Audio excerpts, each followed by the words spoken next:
Okay, thanks very much, Yenten. I want to start by saying thanks to all the members and friends of KTD and this class. And I want to thank all the volunteers who have helped make this possible. All of the lamas, our Kempos and lamas and everyone and the translators. And thank you, Lama Mark, for being our Mandarin language translator for this entire class. Thank you so much. And Yenten for being our host with the most. And here we are, folks. We are at the last section of the Great Path of Awakening.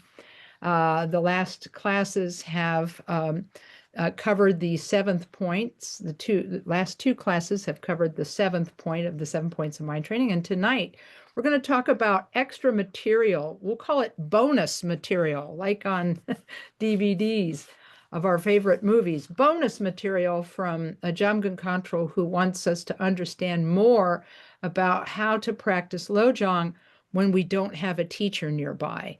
So that's what we're going to be talking about tonight. But before we get started, I'll ask Yunten to put the prayers up so we can start with our by stating our pure intentions and making the aspiration that this class benefits all beings.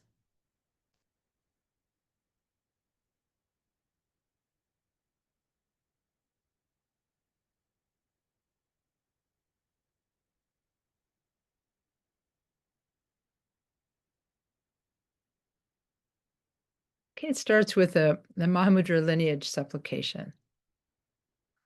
O dorje chan chen te lo narodang marpa mi la chu je kampopa du sum she ja kun kien karma pa che shi jun che ju pa zin nanda drita tsao sum pa den dru pa so sablam cha ja che lang ha nye pe nyam me dro kun da po ka ju la so adep so ka ju la manam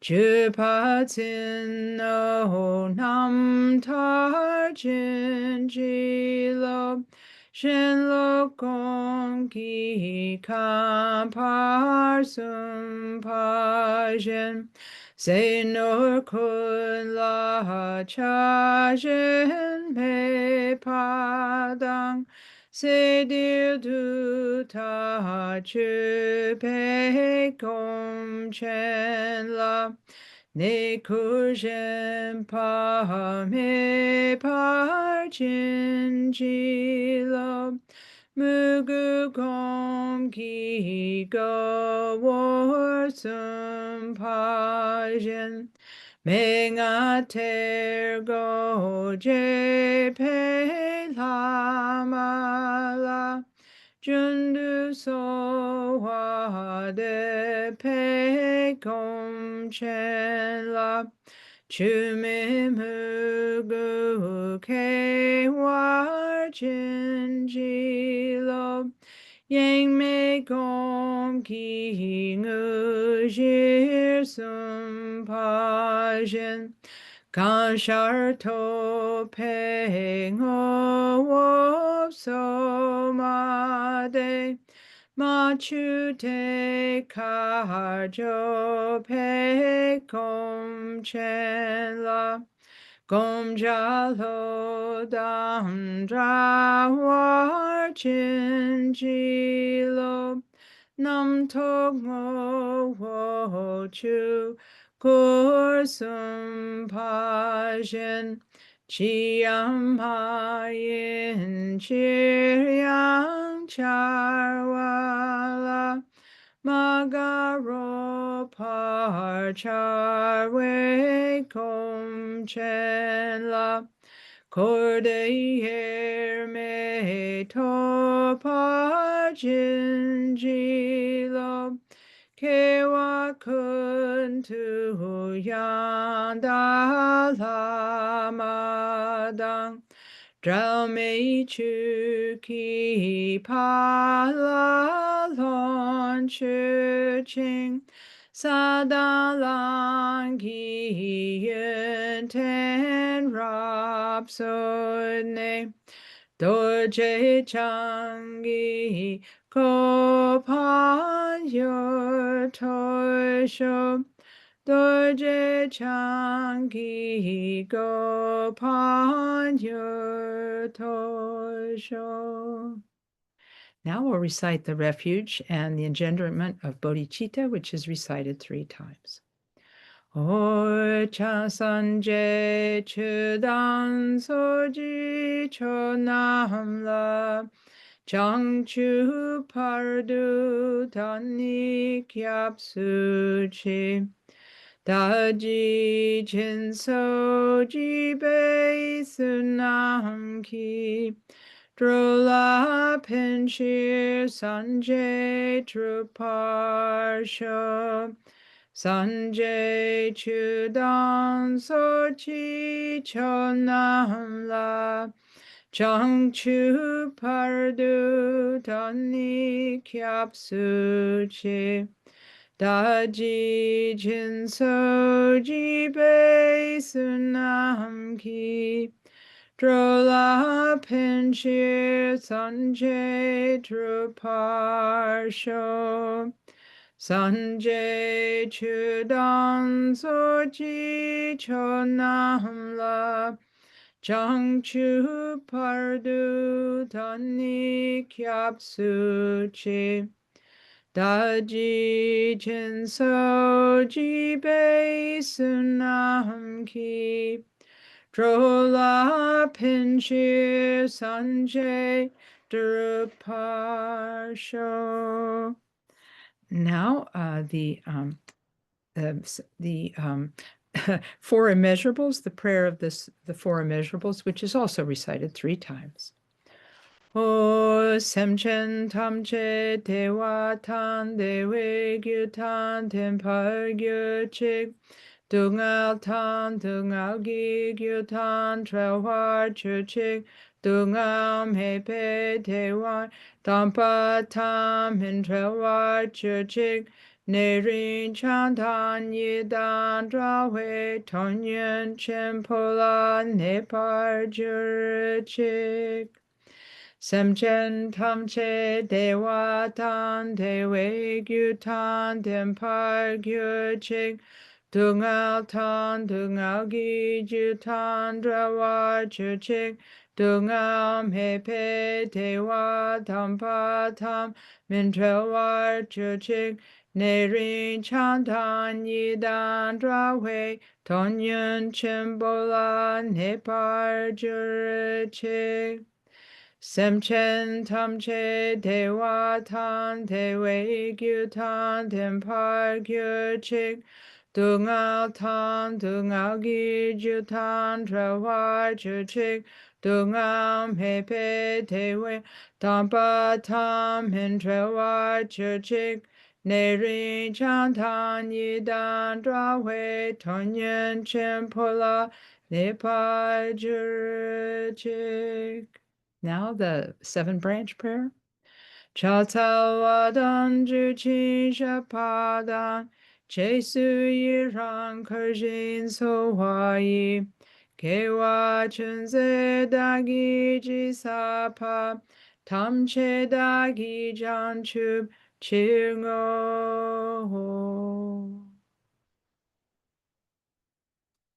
Okay, thanks very much.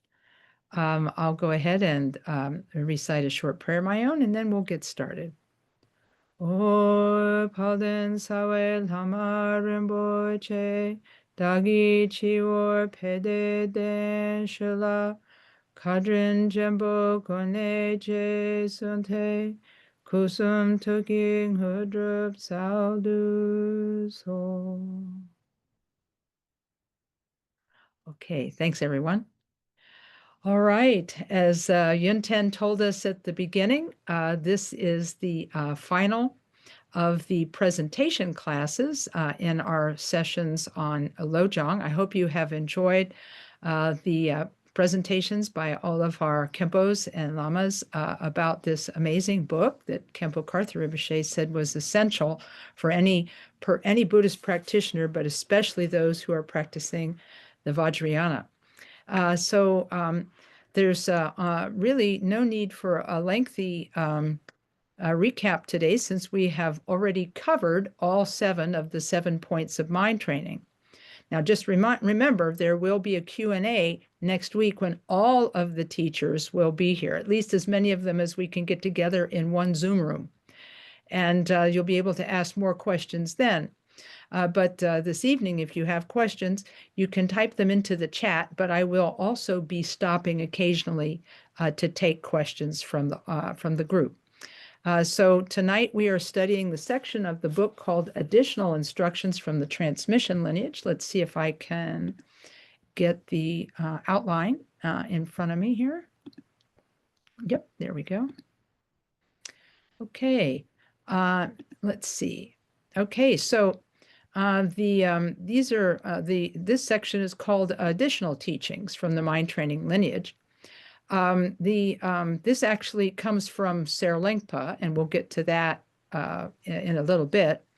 But the first things I'd like for you to reflect on is how's your practice going? You know, have you been able to use Tonglen in your everyday life? Maybe not every day, just occasionally. Has anybody tried to do that? Yeah, I can see some nodding heads and some raised hands. That's awesome.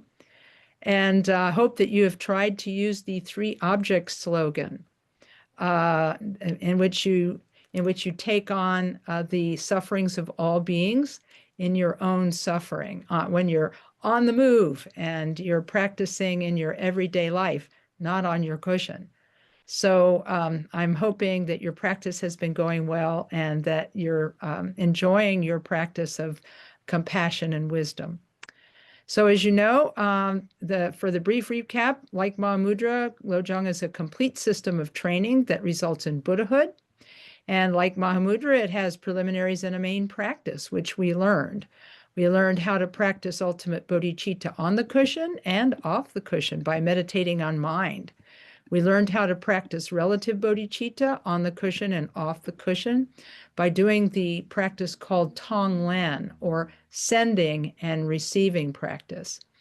Through doing sending and receiving, Khenpo Rinpoche says that we train our attitude to be more kind and loving. And he also said that this will help us to realize ultimate bodhicitta. And then, like the Mahamudra practice, Lojong has an enhancement and corrections sections, which are the entire rest of the book. So tonight, we're going to be covering what are called the additional teachings of the mind training lineage, which, as I mentioned, is like bonus material that Jamgon Kongtrul added to the 12th century text by Chikawa Yeshe Dorje.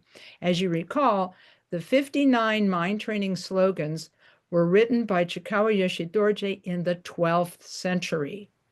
And so these 59 mind training slogans came from Chikawa Yeshe Dorje, but they were based on trainings and teachings given by the great masters such as Atisha, who received these teachings from Serlingpa himself.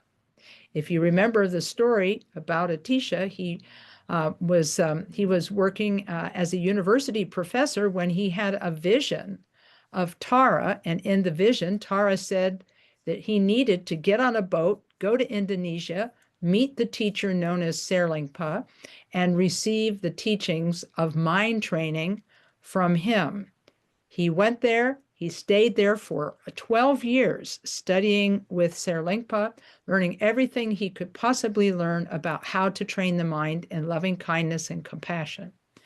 And and then if we think about the story of Atisha and how he took the very long ocean voyage to Indonesia, stayed for 12 years, and then went back to India, I like to think of this, we could think of these additional pieces of advice as Serlingpa's parting advice to Atisha. Jamgon Control says that this particular advice is helpful if you are practicing on your own. So that's something worth noting. Tisha says this is helpful if you're practicing on your own, that is, without your teacher nearby, because not all of us have a teacher who's living in our community. Not all of us have the opportunities to ask our teachers questions. And so how do we stay encouraged without our teacher nearby? Now, maybe you remember the story of Marpa's scroll. Marpa gave a scroll to Milarepa to open in case of emergency. You remember that, don't you? You've seen the pictures, I'm sure, of the pictures of Milarepa. You've seen this in Tonka paintings of Milarepa. There he is in his cave. You see the cave? You see Milarepa? But what's this? This is a scroll, and it's shown hanging over his head. And so that and his food storage supply are all he had. So this scroll, what happened? What happened was when Milarepa took his leave of his teacher Marpa, he said, "Well, how will I get along without you, Guru?" And Marpa said, "Oh, don't worry. I'm praying for you every day and I'm thinking about you all the time." And he said, and plus, he said, "Here are some special teachings. Don't open these until you absolutely have to." And so Milarepa took the scroll, and he every place he went, he gave it a place of honor in the cave. And so finally it happened. He was incredibly discouraged. He was incredibly upset, and he knew that now was the time to take the scroll down, open it, and read its contents. And in the life of Milarepa, it explains that he opened the scroll, read what was in it, and experienced a very deep peace that gave him deep insight into the nature of his mind. Now, wouldn't we all love to have a scroll like that? I think all of us would love to have a scroll like that in our practice space. You know, in case of emergency, open this scroll. But we may not have that, but we do have this. We do have this. We do have the great path of awakening, and we have these parting words, the additional teachings from the transmission lineage. And so, like I say, I like to think of these as a Serlingpa's version or Atisha's version of Marpa's scroll. Okay, let's see. Let's go back to the outline. So these teachings, these additional teachings are like that, in that they show us how to work with the worry and fear that accompany practicing on one's own. And they give helpful on-the-spot advice that helps us practice both relative and ultimate bodhicitta in the moment. And so any time that we are practicing on our own, we can actually fall prey to some problems: worry, doubt, fear, and so forth. And so it's important that we have methods to deal with these. And so these additional teachings are like our secret scroll. If you remember from previous classes, we said anytime we do any long-term practice, like Nundro or Lochong, the challenge is to stay interested and engaged, because we get bored sometimes. Sometimes we think we're past it, that we're totally over it, as folks say today, and that we don't need it anymore, or we get distracted by other practices. So that means we have to continually find ways to make our practice relevant. That's really the point. Khenpo Karthar Rinpoche said, we're going to be doing Tonglen and bodhicitta for the rest of our lives, and we won't outgrow it. So we have to stay inspired by the wish to benefit sentient beings and dedicate ourselves to accomplishing their liberation.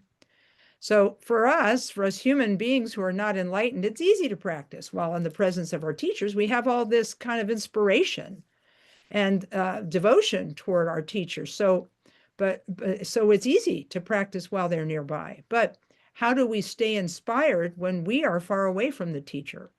And that's by recognizing problems and applying remedies to our problems. We don't let our problems get out of control. We are going to have them, but we try not to let them go out of control. And we try to apply the remedies that we have learned in Lojong. If you remember, for example, we've got two very powerful sets of remedies. In point 2 of the 7 points of mind training, we learned the slogan, 3 objects, 3 poisons, 3 seeds of virtue, in which it said the 3 poisons, ignorance, attachment, and aversion, are always arising in regard to the 3 objects. We form attachment for things that are desirable and pleasant. We develop aversion toward those things that are unpleasant. And then we have neutrality or indifference to everything else. And so what this slogan is telling us is to recognize when we are feeling the 3 poisons active in our mind. So that means that our shamatha practice, our quiet sitting meditation practice, has to be good enough that we can notice our thoughts when we are not on the meditation cushion. Because a lot of people say they have an easy time of it when they're sitting in meditation. They can see their thoughts, notice their thoughts, and let go of their thoughts and return their attention to the technique. But other folks say that once they get up from their seat, their mind is kind of wild, and they have a hard time recognizing their emotional and mental states. So my hope is that through your shamatha practice, that gradually you'll become more aware of your mental and emotional state and more able to work with it as it arises. And so that's the first slogan, because 3 objects, 3 poisons, 3 seeds of virtue. When you recognize that you're having a mental poison, let's use attachment. Then when you feel attachment, you identify it. You say, I am feeling attachment. And then you use the formula that Jamgon Khantrul gives in this point, where he says, may my attachment contain the attachment of all sentient beings. And by my doing this, may I and all beings be free of attachment. And may my attachment contain all of their disturbing emotions. And until they attain Buddhahood, may all of us be free of these negative emotions. So in that way, by taking the negative emotion and plugging it into that formula, we can change our negative feeling into something that's positive. So that's the lesson of 3 objects, 3 poisons, 3 seeds of virtue. And I'm hoping that you read that formula to yourself out loud every day, at least once, because that will allow it to seep into your memory so that when you need it, it will be there for you. Now, there's another one. From point 3, he says, turn adversity into the path. You remember the prayer that I shared with you from Khenpo Sultram Jamso that's a very succinct summary of these. May all of our bad circumstances arise as friends along the path. May all bad circumstances actually bring us benefit. May we realize emptiness, the complete freedom from elaboration, and coming to this realization may we benefit all sentient beings. That's just a paraphrase. It's not word for word, but this is the prayer that I think really crystallizes all of the practices of point 3. So, why are these important? Why are remedies important when we are practicing on our own? Why are they important? It's because obstacles arise when we practice. Khenpo Kartham Rinpoche said that when someone, in old Tibet, when someone was preparing to leave town, their creditors would come and demand repayment. The same thing happens as practitioners practice Dharma and prepare to leave samsara. Their karmic debts start coming due, and their karmic creditors come seeking repayment. And so that means that as we practice Dharma, there will be some ripening of our karma. Now, Is our negative karma going to ripen as misfortune, even if we're not practicing Dharma? Definitely. So why not have it happen while we are practicing Dharma? So some people say, well, maybe if I practice Dharma, I'll have more of my negativities ripen, and maybe I should just stop practicing Dharma, and then maybe my negativities won't ripen. But I don't think that's going to work, because as Khenpo Karthar Rinpoche said, there's only two ways to process your negative karma. One is to purify it through your practice. Purify it through your practice. The other way is to experience its effects. And if you have to experience its effects, isn't it better to experience the effects of negative karma while you are doing Lojong practice, taking on the sufferings of other beings? Let me give you another example. Khenpo Karthar Rinpoche said, yeah, sometimes when you practice Dharma, a lot of stuff happens and you get all upset about it. He said, but it's like that cooking pot. And he told a story. He said, what if you go into your pantry one day and you smell something funny, and it turns out it's an old cooking pot that you maybe left in the pantry during a dinner party several months ago, and now it's pretty gross and it's filled with mold and nastiness and it's dirty. But you know that you paid a lot of money for that pot, so I guess you have to clean it. So he says you put it in the sink, then you put the hot water in it, and it smells even worse. And then you put the soap in it, and it smells even worse. And then you start to clean it, and the water is so gross that it kind of makes you a little sick. But he says, after you keep cleaning it, then you'll see that little bit of silver underneath where the real pot, the nice, beautiful stainless steel pot is under all of that muck. So he said, if you can keep cleaning, it eventually will be revealed. And that's how it is for us, he said. We're messy, and when we start practicing Dharma, sometimes we get messier. But in the long run, it's more important to clean up our karma than it is to let it sit and damage our opportunity to attain Buddhahood. So I like that example. It's a good one. So all kinds of obstacles, physical obstacles, mental obstacles, can derail our Dharma practice and make us not want to practice. So we have to find ways to engage with and work through our obstacles. Lojong practice shows us how to do this. We have to deal with things like doubt, fear, illness, adverse conditions. And this is especially true if a person is doing retreat. It's almost like they have more doubt, more fear, more difficulty in adverse conditions. But strength and courage will help us persevere in the midst of our obstacles. Sir Lingpa's advice, and you're going to see it here tonight, stay focused and don't give up. Stay focused on Lojong and don't give up practicing. So the verses from Sir Lingpa show us how to work with and overcome doubt and other problems through the practice of Lojong. And then I have this one quotation that I love from the third Karmapa's aspiration for Mahamudra, where he talks about doubt. Third Karmapa wrote, hearing scripture and reasoning frees us from unknowing. Contemplating the instructions conquers the darkness of doubt. The light of meditation clearly reveals the nature as it is. May the brilliance of the three wisdoms increase. I just love that. So you may say, well, what does Sir Lingpa have to say about all of these obstacles?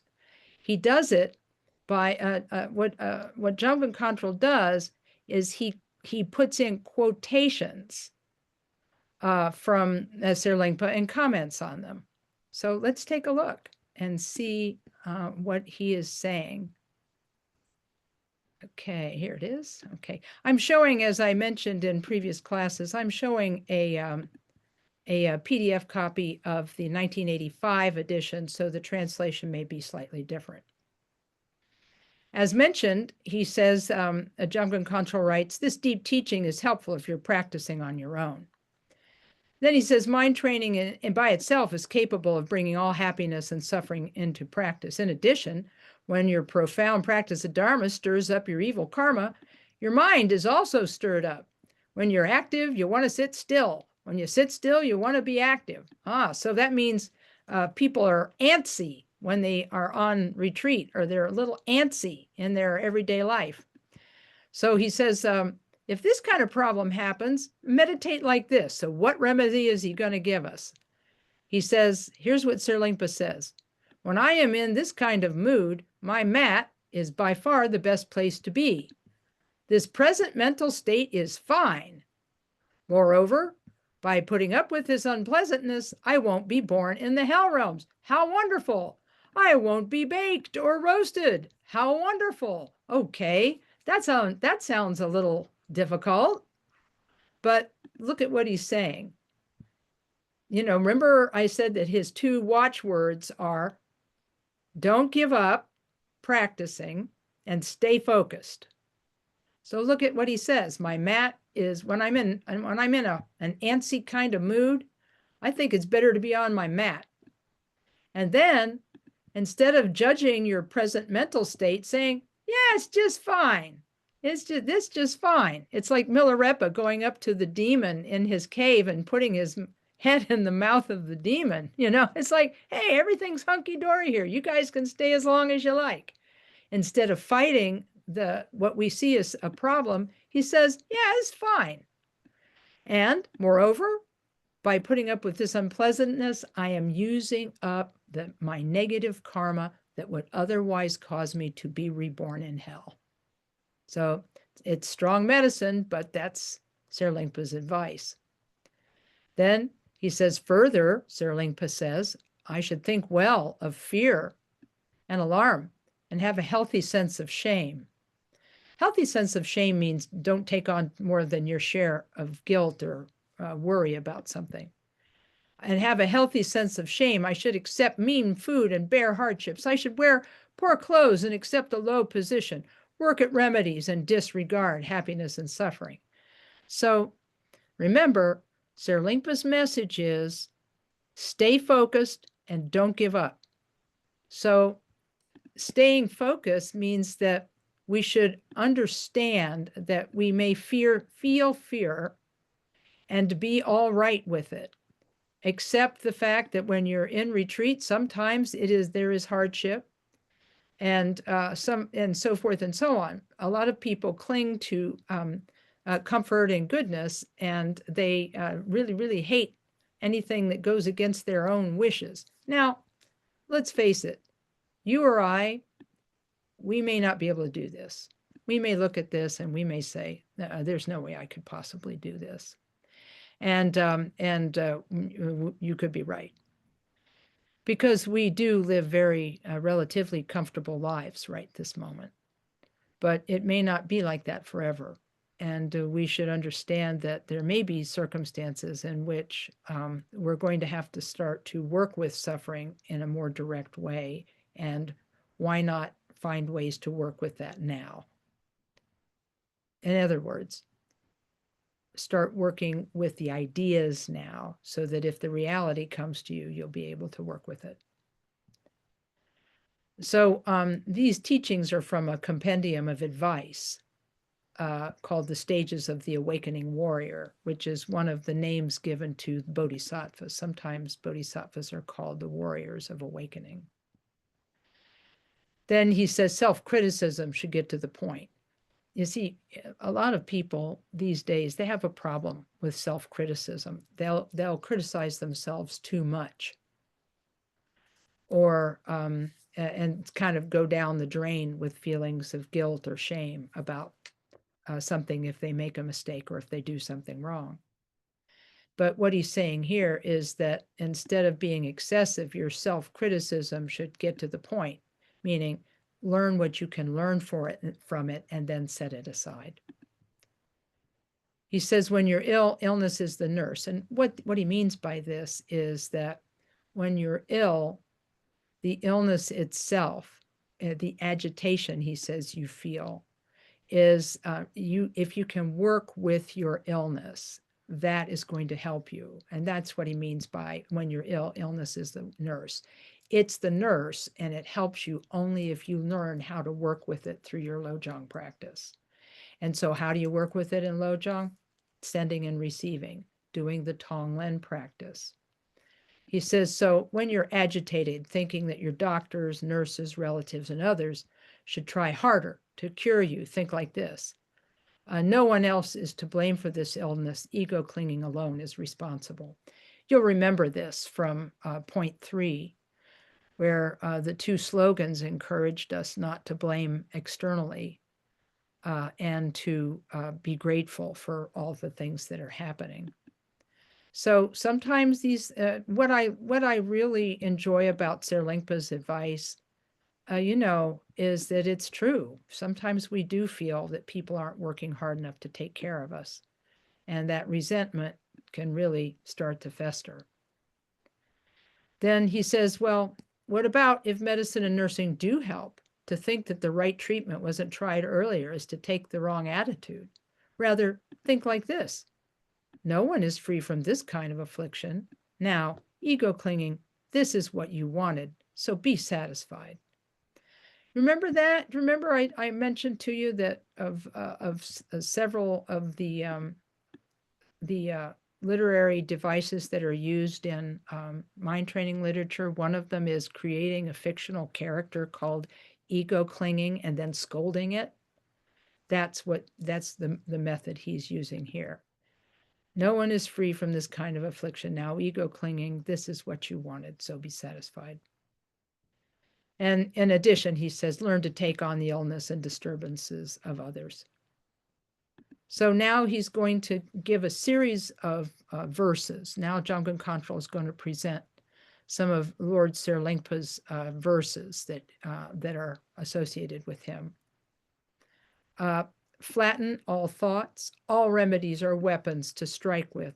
Concentrate all your plans into one. All paths have one goal. So that's 1, 2, 3, 4. 4 pieces of advice. He says, these 4 teachings are enlightening remedies. You will need them to subdue the uncivilized. In these degenerate times, they are needed to cope with evil associates and mistaken practices. It's really interesting that Serlingpa speaks in this way to Atisha, because where was Atisha going when he left Indonesia? He was going back to India. And where did he go after that? He went to Tibet. And when Atisha got to Tibet, this was during the second spreading of the Dharma that happened after the death of King Langdharma. And so it's almost like Serlingpa was getting him ready by saying, you will need these remedies. You will need them to subdue the uncivilized, meaning beings who don't want to be tamed by Dharma. In these degenerate times, these pieces of advice are needed to cope with evil associates and mistaken practices. There were a lot of mistaken practices that arose in Tibet during the time of King Langdharma. And so Atisha was part of the second spreading of the Dharma in Tibet. And it's so interesting that Serlingpa's advice would touch on precisely what he was being called to do. So Jamgon Khantrul comments on this. As soon as thoughts arise, flatten them in mind training or emptiness. Remedies aren't just meditations to be used when it's convenient. As soon as disturbing emotions arise, jump on them, round them up, isolate, and crush them. Well, here's the thing. Footnote number 86, which you can look up, says this is not the same as telling people to stuff down their emotions and deny their emotions. It's not about suppressing emotions. It's about recognizing that letting emotions run away with us is the cause of negative things, negative reactions. So that's what he's saying. He's saying jump on them, jump on your disturbing afflictive states of mind, jump on them as fast as you can. And you may say, well, I didn't hear that teaching in the Great Path of Awakening. Actually, you did. It's in point number 2, but really he talks about it more in point number 3 and then again later. The idea is that he said it's important that we recognize, it's in the learn the 3 difficult things. Remember that? Learn the 3 difficult things, which is learn to recognize afflictive emotions for what they are as soon as they arise. And so then apply remedies to them. So that's what he's talking about here. Then he says, again, remember the Serlingpa's advice, stay focused and don't give up. So he says, don't plan many different projects for the present or future because those cause you to lose focus. Don't be having lots of ideas. He says, concentrate only on what helps your mind and on doing the best you can to destroy ego clinging, that is, your own ego clinging. Jamgon Khantrul writes, since freedom from ego clinging is Buddhahood, this single goal is enough. Again, stay focused and don't give up. There is no need to enumerate the stages of the path. There is so much in that one sentence. I can't get into it. There's just so much going on in that sentence.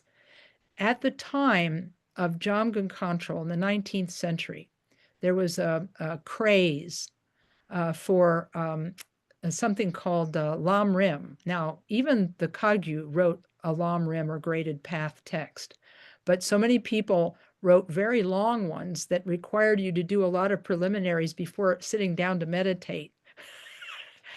That it became like a trope that you need to first undertake enumerate the stages of the path. Anyhow, long story, fun sentence. You have to know Jamgon Khantrul's personal history to get the most out of it. Anyway, he said these 4 teachings summarize all the remedies concerned with enlightenment. So in other words, in staying focused and doing what's important, that's what these are for. Staying focused and not giving up. Now he's going to talk, now Atish is going to talk about 4 more pieces of advice. Adverse conditions or spiritual friends. That's 1. Devils and demons are emanations of the victorious ones. That's number 2. Illness is the broom for evil and obscurations. 4, suffering is the dance of what is. These 4 teachings are for really disruptive emotions. You will need them to subdue the uncivilized. In these degenerate times, they're needed to cope with evil associates and mistaken practices. He says you don't need to avoid adverse conditions since they perform the function of a spiritual friend. And that's what he means by the first one. Because, by using adverse conditions, you can gather the accumulations, clear away obscurations, be reminded of Dharma, and derive benefit from your understanding. Then he addresses the question of fear and worry that can arise. There is no need to be frightened of visions and hallucinations associated with gods or demons, or the trouble that demons cause. I don't think that this is, I don't think he's telling modern people not to seek medical care if they have problems. I think he's talking about people who have fears of demons and so on. He said because these experiences can sometimes increase your faith and virtue, they're emanations of your guru or the Buddhas. Well, it's hard for us to see it that way. Let's face it, we may not be able to see it like that. But I understand why he's encouraging us to stay focused and not give up. But, it's important to always look for help when you need it. Since previous evil karma is stirred up when you practice the holy Dharma properly, various physical illnesses come again and again. When this happens, work at being joyful when ill, since it is repeatedly said in the sutras that even a slight headache, to say nothing of a serious illness, is like a broom sweeping away dust. In other words, if what Bardo Toko Rinpoche shared years ago that I shared with you some time back. He said, I know. He said, I know how hard it is to look at illness and problems as being the purification of negative karma. He said, I know how hard that is. He said, but if you can do it, it's going to be really helpful to your practice. If you can see what is happening to you as a purification of your karma, that's the best. If you can't, that's, he says he understands, and that it's fine to keep working with everything. He's not telling people not to seek medical care or help. He's just saying it's good not to hate yourself or hate the illness, because that causes more problems. So he says, sickness clears away the evil and obscurations gathered from time without beginning. He said, also, when suffering comes, if you look just at what it is, it arises as emptiness. And this is for people who have experience meditating on the nature of mind. Mahamudra practitioners, for example, and so on, do have the experience of being able to look at their basic moment of present awareness, their natural mind, their natural awareness when suffering comes. But most of us have not yet learned how to do that. So this is going to be something for us for the future. But here he is again. However much you suffer, the suffering is just the dance of what is. So you shouldn't be depressed. Well, it's really hard for us at this point in our Dharma practice. We're still baby Buddhists, most of us. So we're probably not ready to take this on. But it's good to read about it and think about it and make the aspiration that maybe we could do this in the future. And he even goes on to say it's good if all these things happen, since they can be taken as aids to putting Dharma into practice. Thus, the key point is not to avoid these four instructions for really disruptive emotions, put them into practice. But I remember Khenpo Karthar Rinpoche saying to us one time, he said, look, yes, you read in the Bodhisattva literature of people who can even give away their bodies when sentient beings need them. He said, but we're not there yet. He said, you're not being asked to give more than you can. He said, you're being asked to give what you can as you're able.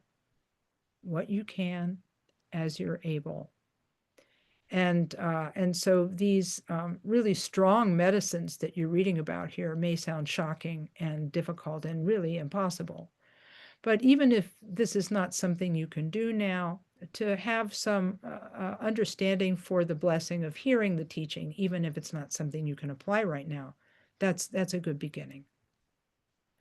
Now, Serlingpa gives more advice. Again, he gives 4 more pieces of advice. There's a great yoke for happiness. There's a great lift for suffering. The unwanted is the first wish. The worst portents are joyfully accepted. So there's 4 pieces of information. 2, 3, 4. He says, these 4 teachings are correctives for other remedies. You will need them to subdue the uncivilized in these degenerate times. They are needed to cope with evil associates and mistaken practice. He says, he explains these 4 teachings here.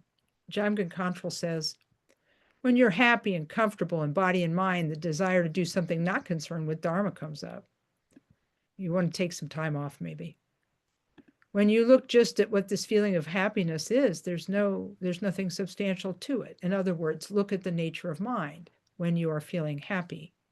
That is a really good, that's the yoke for happiness. Khenpo Karthar Rinpoche said a lot of us, when we feel happy, we get carried away. It's almost like we become intoxicated by happiness. And he said, then we forget about the Dharma. So it's good to be able to practice with happiness. You remember the practice for happiness from this text? When you're feeling happy, he quoted, when I am happy, may my merit flow to others. The idea is when you're happy, think that you, and make the wish that other beings feel the happiness that you feel. Dedicate your good feelings to other beings. And when you're sad, imagine that you take on the sadness of others.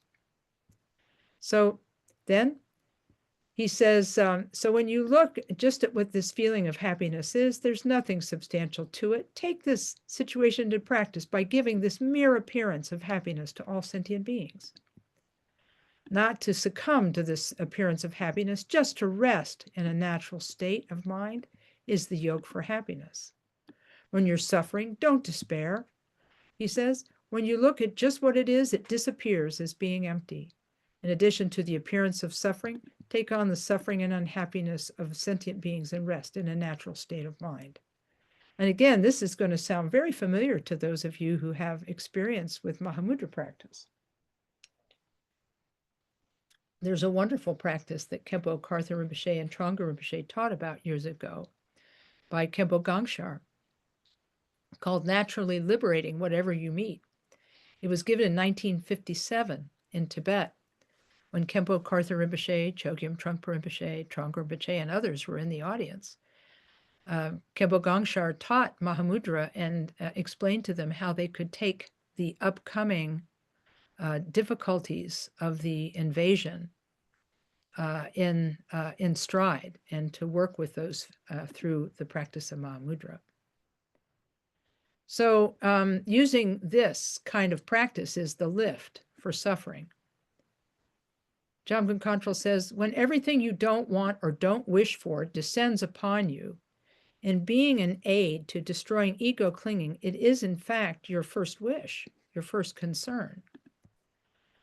Let your mind rest happily and at ease as you think, this is what you wanted, ego clinging. May it completely destroy you. Remember that? The character that they scold, that's what they're doing here. Now, here's something that some people who have done retreat can relate to. When there are bad portents, meaning bad omens, when you see bad things, or when hallucinations occur, you wonder a lot about what is happening and what you should do about it. At such times, try not to worry is what he says. Think, this had to happen. It's good that this has come up. May all bad omens be heaped on top of this ego cherishing.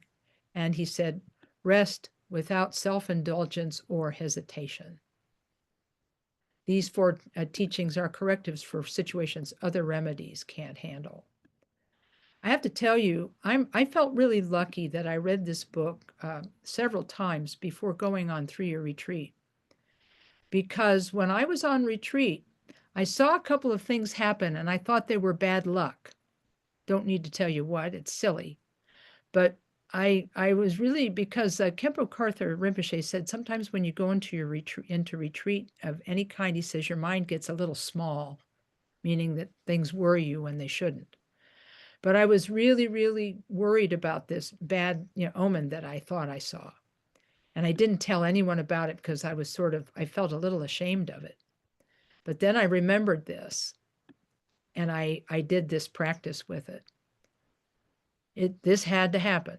It's good that this has come up. May all of the bad omens of others be heaped on top of this ego cherishing. And that actually helped me resolve the situation in my mind.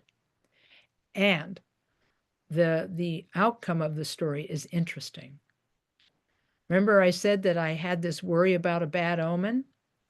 Well, it had to do with Khenpo Rinpoche, something he said or did or something I did. And then he gave me a chance to do the same thing again, and I changed it. So interestingly enough, that happened after I worked with it this way. So the situation came up again, and no bad luck omen came up that time. So it's almost like Rinpoche knew what was going on and arranged for the exact same circumstance to come up. And I got through it, even though I never told him about it. He knew everything, So now we've seen the advice that Serlingpa has given about how to work with these things, and again, the advice is stay focused and don't give up. But he's got one more teaching for us. One more teaching. He has one more teaching for us, and that teaching is about how to see all things as the nature of mind. Let's take a look. He's got two, one after the other, that are really pretty cool. Ego is the root of faults. This is a teaching to throw it out. Others are the source of fine qualities. This is a teaching to accept them completely. These two teachings, ego is the root of faults, others are the source of fine qualities, summarize remedies. You will need them to subdue the uncivilized in these degenerate times. They are needed to cope with evil associates and mistaken practice. He says, to be brief, because the whole basis of mind training is contained in the two principles of throwing out your concern for your own welfare and taking complete hold of the welfare of others. These teachings summarize this entire course of instruction. So if you don't remember any of the 59 mind training slogans, try to stay with this. He says, for this reason, take it as the basis for practice. And now he's going to end by giving you a teaching unlike any other you've ever received. Here's what Serlingpa says. Turn error right around and look right in. Relax completely and rest comfortably. Not being held, they will go freely. It sounds like a riddle, doesn't it? Turn error right around and look right in. Relax completely and rest comfortably. Not being held, they will go freely. Okay, well, what does he mean? Jamgon Khantrul explains it. If you follow any thought or emotion, major or minor, and let your mind wander outward, your work is an error and you're no different from an ordinary person. In other words, you're no different from a person who doesn't practice Dharma.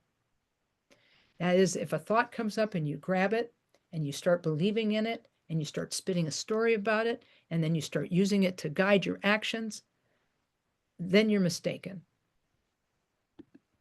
He said, if you follow any thought or emotion and let your mind wander outward, your work is an error. So what should you do instead when you have a thought or when you have an emotion? He says, turn your attention right in and look right at your mind. Remember this from point 2, where he teaches the 4-part meditation on the nature of mind that's in the first point?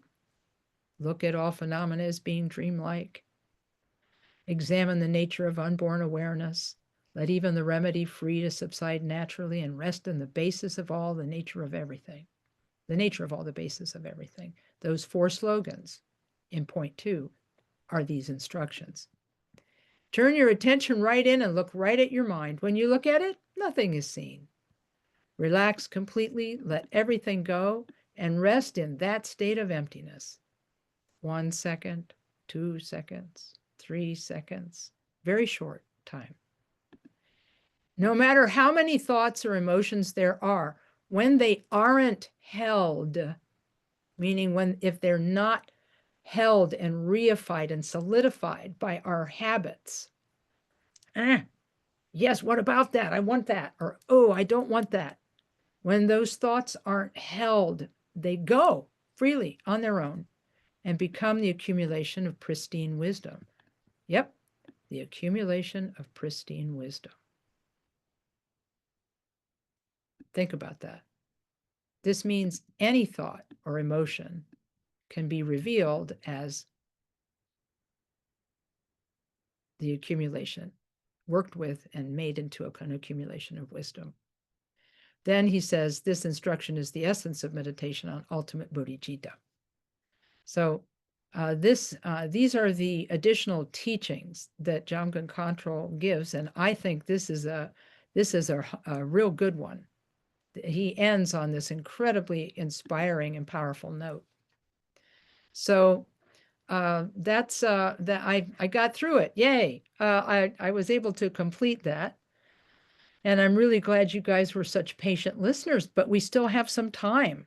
So if anyone has questions that they want to ask, you can type them in chat or use the raise hand function, and then we can try to answer your questions. Let's take a quick look at chat, see if there's anything there. Nope, not at the moment.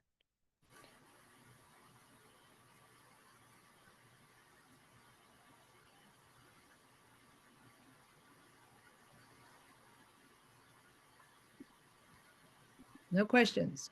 That's cool. Any comments then about the teachings or about your practice? Anybody like to share? Has this been helpful? These teachings been helpful for you?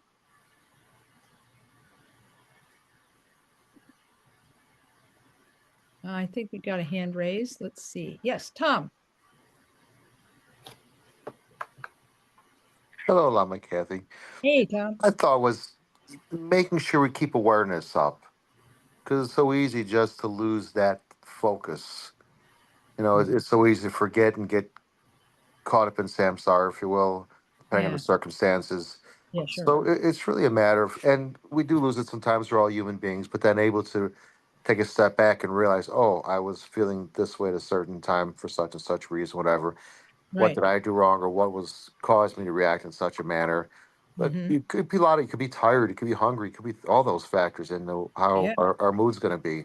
But yeah. having that awareness about it, Mm-hmm. and another thing too, we have to be patient with too is not everyone has that kind of awareness. That's right. So it's a matter of tuning that into it as well. Just simple things we don't consider, but having that awareness with us, and at times you lose it, just be able to take a breath and regain Mm-hmm. it back in its place like that too. Again, depending on the circumstances, we all have those moments, but it's just retaining it again too, and just keeping up that awareness and that focus like that as well. Mm-hmm. Yeah. I appreciate you. I appreciate you seeing this in the teaching because I do feel that Lojong is a great practice because it builds on the self-awareness that we get from doing shamatha practice. When we're doing shamatha, we are able to see individual thoughts and work with them one at a time, right? And then when we're not meditating, what some people tell me is their first effect from shamatha is that they begin to notice their thoughts when they're not meditating. At first, it's a little overwhelming, but over time they can get some distance from it and get some patience with themselves. In fact, Pema Chodron, in one of her books, and I think I mentioned this either last week or the week before, said that if we can develop a bit of a sense of humor about it, we can be more patient with ourselves and be more patient with others, thinking to ourselves, well, it's not that that person is a bad person. They're just having a hard day. Or she said, if you even want to go farther, you can say that person is adorable, or I am adorable. I am so funny because I keep doing the same thing over and over again, expecting different results. Uh-huh. Insanity. Yeah, exactly. Yeah. And I think that recognizing, using that acronym that's used in 12-step recovery, HALT, hungry, angry, lonely, tired. Like if you Exactly. can identify, once you identify what you're feeling, and then you work with it and you engage with it, there's a lot of courage in that. And then you have to become more patient with yourself. So I'm pretty, Now, one other point I'll bring up too is like when we're doing Chan practice, for example, we always dedicate the merit, yeah, things of that nature. So even our own awareness, how our awareness affects others, just the simple things we don't. A good example, you're on a plane, for example. I always wondered, you put your seat back, are you bothering the person behind you? Things like that. It just right. make if to make their life a little, or just how your actions affect other people's actions, things like that. I really appreciate you saying this because I don't know if it's because my husband's retired or whatever, but we've kind of made a point to try and be the people in somebody else's day that doesn't give them a hard time. Hmm. People in coffee shops or restaurants or doctor's offices or whatever, we try to be the people who don't give them a problem. And when we were I was accompanying my husband to a doctor appointment the other week, and the nurse said, "Oh, we saw your name on there," and we said, "Oh, we like them because you guys are fun." Because we wear crazy shirts and stuff. So The thing about it, too is that you're at the phase of life now. You're not competitive with anyone anymore. I mean, yes, I get that. I fall into that habit. I fall into that habit. Yes, it happens, but hopefully I don't stay there very long. Ay, ay, ay. Well, thanks for that, Tom. I appreciate it. Thank you, Lama Kathy. Really Uh, appreciate Yeah, no, glad you guys are here. I'd be talking to myself. Yeah. Hey there, Jared. I see got a hand up too. And I'm a lot. Yeah, this is wonderful. And yeah, no, I just really appreciate it and very helpful. Um, the question I had was on karma. You mentioned something earlier, and my memory is not as I'm getting old. Hey, we But all are. it, but my question is because I heard you say it and I've heard it before that um pretty much like anything negative we're going through in all these we're burning through our karma. So any thoughts like yeah, is thoughts the result of karma? And that's the reason why we're thinking and some thoughts arise that are good or bad, and that's just because of that accumulation of karma. And in order to purify, we letting it go. And if we Right, have a bad thought, it's like, yeah, so it's a bad thought, so be it. right. Everything's fine. Oh, it's a good thought. Don't get excited. It's just another thought. Let it go. Is that you're literally experiencing mental, emotional when you have, for me, I get butterflies when I'm yeah, around my new friend, and it's just like, oh my God, this is desire. Like I have, like I'm getting butterflies. I don't want to say anything stupid or anything, but after a while, for me with the Dharma, it's like, dude, just be like Yeah. there. You've gained you won't gain anything, but you won't lose anything. You just enjoy the moment. But is that karma? Is that like you're burning through karma, or is that I, what's your I, thoughts on it? I'm Thank you. not the expert on this. I'm not the expert on this, but so we might want to ask the Kempos the same question just to be sure. But I do remember that a lot of the thoughts that I remember, and I can't remember if it was Trungpa Rinpoche in Vivid Awareness or if it was Kemper Rinpoche in one of his teachings that said that, yeah, our habitual thoughts and things like that are a product of our karma. But and so that's why sometimes we have reactions that we can't seem to, we can't seem to shake. But here's the thing, if you can work with the thoughts that arise in a healthy and constructive way, then it doesn't matter whether there are karma coming up, right? I mean, of course we're going to have a lot of things coming up, but what do we do with it? What do we do with those things that come up? Do we, if we can let them go or see them as just, a moment in time, and then just say, oh yeah, there goes that.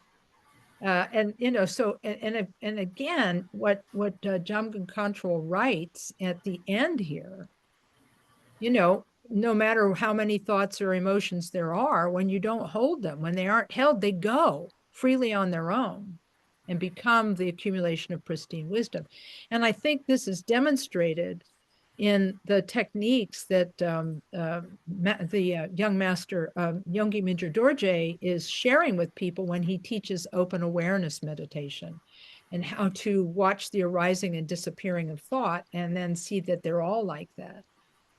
Khenpo Karthar Rinpoche said once, he says, if you can see through one thought, he said, it's like cutting down a stand of bamboo. You don't have to cut them all down to know they're all like that. If you Yeah. cut one down and you look inside it and see there's nothing there, he said, you don't have to cut down the rest of them. They're all like that. So, I mean, but I do encourage you to ask the Kempos this question. So maybe write it down and Okay. ask it during next week's Q&A, because they'll be here. And that way you'll get several different answers. And but I do actually recommend Vivid Awareness. It's a really, it can be a difficult book to read, but just the sections on karma, where Trungpa Rinpoche is teaching on karma, they're really good. They're really good. Okay. They're really, I mean, just even if you don't read the whole rest of the book, if you just read the stuff on karma, I found it really helpful. That and Tralik Rinpoche's book on karma were really useful. Thank you. All right, no, thank you. And that's the idea. It's just like using our experience to working with our experience, because it's what we have, and then just trying to always do everything with kindness and understanding of the nature of things. So I think you're onto something here. Let's see. I'm going to read from chat. Donna writes, this teaching has been an especially helpful guide for me. Sometimes the elderly feel it is too late.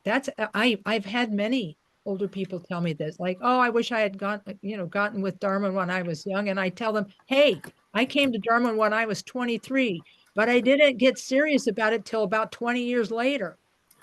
So it didn't, being involved young didn't didn't help me that much. Anyway, and back to Donna, it says there is so much to learn and unlearn. It can be overwhelming. Yeah.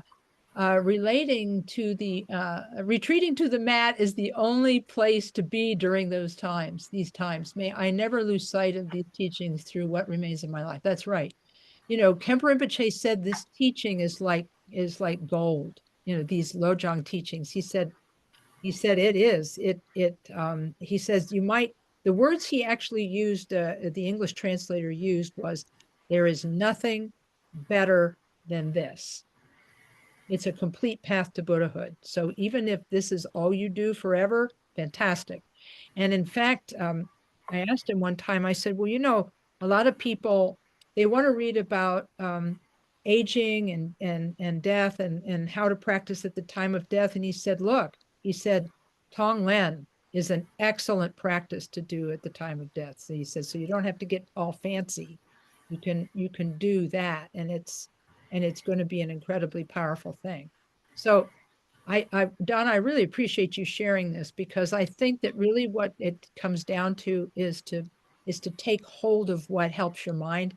And I'm thinking this practice is just ideal for people. Plus, by the way, there's a book that Trungpa Rinpoche wrote called A Life of Happiness. And you can download it for free, I think, from the internet. A Life of Happiness, which is advice for older practitioners. So I think it's just a tip. And thank you again, Donna. That's marvelous. These are marvelous comments. Yuri writes, hello and thank you. And it says, I have a question, but some background is needed. 3 years ago, my life started changing. My life started changing. Many of the projects I had failed. My job became a toxic place. My health has not been the best, and my family is having issues due to unresolved past issues. I keep practicing every day, but sometimes I try to avoid conflict, as I see some people are not willing to solve the problem, but making it bigger. Working on my own thoughts and distancing myself from others can be seen as a way of practicing too. Or I need to face the situation, even if it feels uncomfortable. After all these years, I feel tired and think I might be doing something wrong. Okay, yeah, I completely understand this, because I've run into so many people who've experienced this. I've even talked to people this week experiencing something like this. And I'm reminded of what Khenpo Karthar Rinpoche said. When she was there was a woman, and I've told this story many times, so sorry. Woman comes to the question microphone. This is at KTD, and says, "Look, my brother is a heavy drinker, and he's asking me for money, and I am starting to resent. I can't give him money anymore, but I can't stop because he's my brother. What do I do?" And what Rinpoche said has really stuck with me even to this day. He said, we are not Buddhas yet. We are in training, but we are not bodhisattvas and Buddhas yet. He says, so right now, as we are right now, our compassion has limits. Our compassion is limited. And so he said, if we surpass that limit, he said, we're going to know it. And the way we're going to know that we have passed our limit is when we begin to feel resentment for the people we are trying to help. He said, when you develop this resentment for people you're trying to help, it means you have gone past your limit, the limit of your compassion. And he said, and you need to back up and not be with them as much, or not engage with them as much, or not help them as much. He said, because to keep pushing yourself and to keep feeling that resentment is going to be poisonous for you, he said. So he said, basically, he's encouraging us to recognize when we have gone too far and to back up. So what he told the lady was, he said, I know it feels weird to do this, he said, and it feels hard. He said, but you may benefit from just saying to him, I have done as much as I can do for you. I can do no more. Now, you may or may not have the option to distance yourself from people in a toxic situation. But if you can back up or distance yourself, but do it with love. That's my personal advice. That didn't come from Rinpoche, but my dad was a very wise man, and he spoke often about something that he called detaching with love, which means that you make yourself distant from a person or a situation, but you don't do it out of hatred for that person. You do it with a feeling of love. And what's really interesting is that as Tibetan Buddhists who practice mantra, for example, it's very easy for us to detach with love because we can use our mantra practice to bless the people we can't engage with, from a safe distance, because we may not feel safe around them. And so it's understandable that they may want to absent themselves from us if they don't feel safe around us, or vice versa. And so we have to have an understanding about this.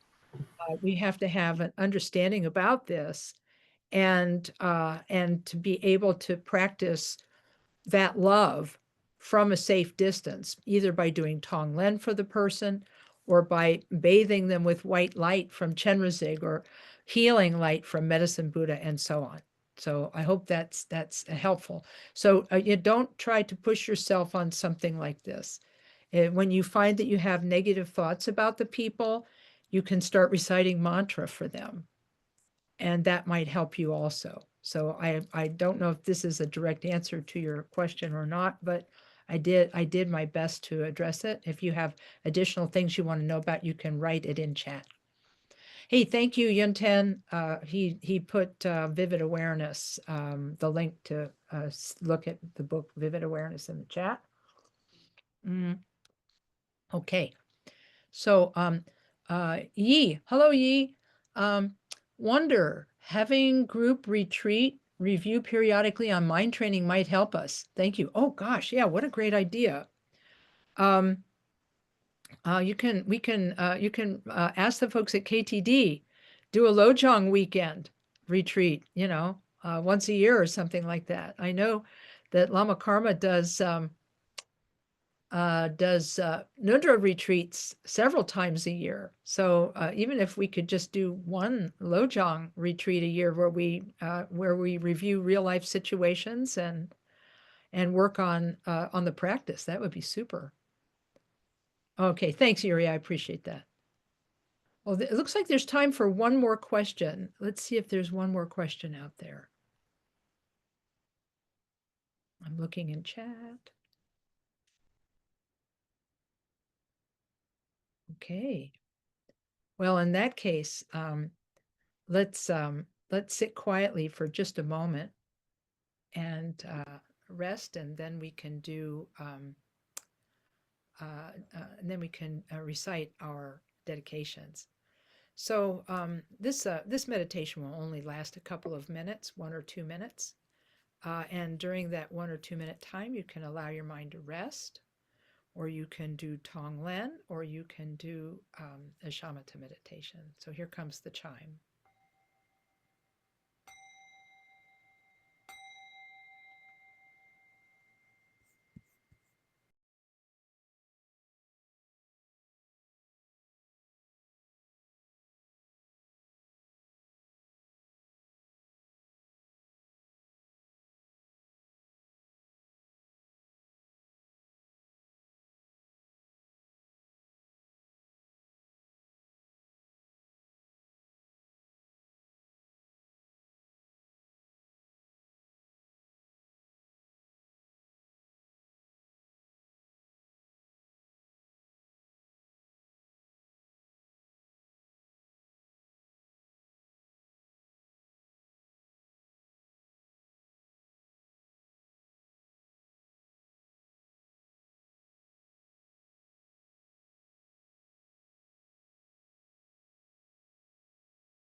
Thanks, everyone.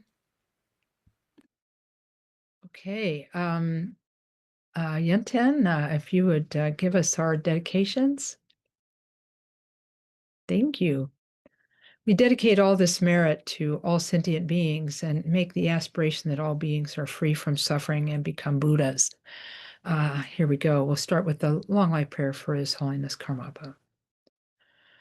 O Jiao Kun Che Ranzu Karmapa, Kiao Kun Trin Lei Chi Du Karmapa, Kiao Kun Dun Sop Wan Kur Karmapa, or General Du Trin Lei Shap Ten So.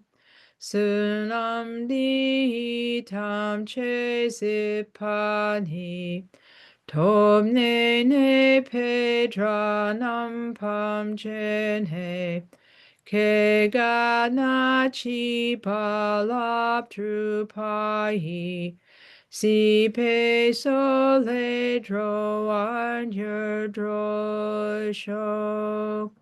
Jampa pa wo ji tar ken pa tang, kun tu zampo de yan de jin te, de da kun ki je su da lo ching, ge wa di da tam che rap tu ngo.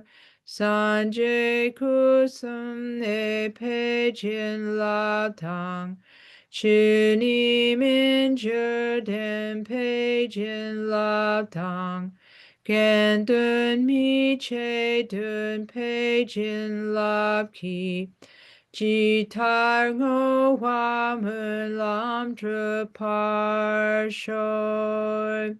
Du ji le jiao jiao wei trin le pa, karma ba ten ten pei ning po di, cho tar kun chop chop chin chun mi che, ta para pel pel wei tara shi sho.